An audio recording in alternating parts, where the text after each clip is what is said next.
Please like and subscribe my video and press the bell icon. Ram रसोइया बैठी बेटी कवन देई सुन भाभी अरज मर रे लनवा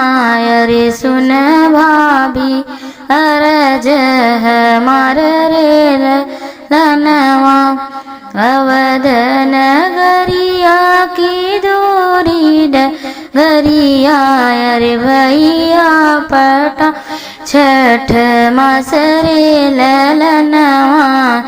अरे भैया पटा में छठ मासरे ललनवा इतनी बचन सुनी भाभी का मन देई नैना ललित होई जाई रे ललनवा अरे नैना ललित होई जाई रे ललनवा सवन भदौआ के दुर्कल नदियवा अरे नाही जई है स्वामी हमार रे ललनवा अरे नाही जई है स्वामी हमार रे ललनवा भाभी त मोरी मैया भैया नवली अरे लई है ई सुदिया हमार रे ललनवा अरे के लई है ई सुदिया हमार रे ललनवा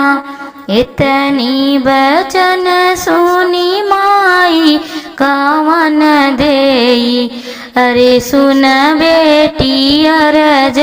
हमार रे ललनवा अरे सुन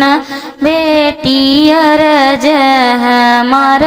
रे ललनवा नौआ जे जई बेटी बाबा आज जई है अरे बाबा आज लई है खबरिया तोहर रे ललनवा अरे बाबा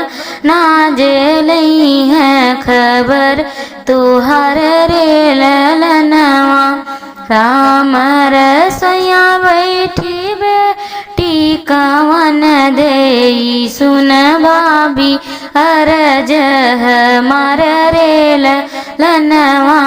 अरे सुन भाभी अरज हमार रे ललनवा।